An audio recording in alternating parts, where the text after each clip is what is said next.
மந்திரகாளி பகவதி நமஸ்காரம். குரு கபாலிகரே, காட்சி கொடுங்கள். ஆசீர்வாத். குருதேவா, நமக்கு எதிரியான அந்த விக்ரமனை பழி வாங்கிவிட்டேன். அப்படியா? நானும் இதைத்தான் எதிர்பார்த்தேன்.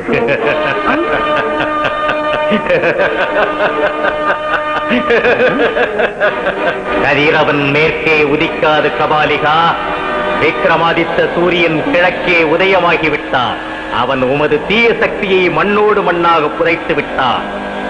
விக்ரமன் இறக்கவில்லை, இருக்கிறான். அது எப்படி சாத்தியமாகும்?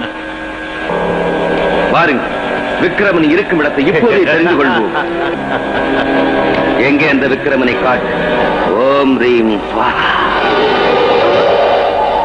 என்ன இது?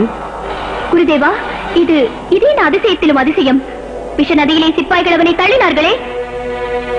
சேகராஜ் ஐயா, சீக்கிரம் சேனைகளை அனுப்பி அவன் தலையை துண்டித்து விடு. அப்படியே குருதேவா. குருதேவா, அவன் மடியாவிட்டால் அனைவரையும் தூண்டிவிட்டு புரட்டு செய்வான். பின் நம் கதை என்னாவது குருதேவா? கவலையேன் மீனாட்சி, கபாலிகன் உங்களை கைவிடவே மாட்டான். இந்த கபாலிகன் பெற்றிருக்கும் சக்தி மாசக்தி.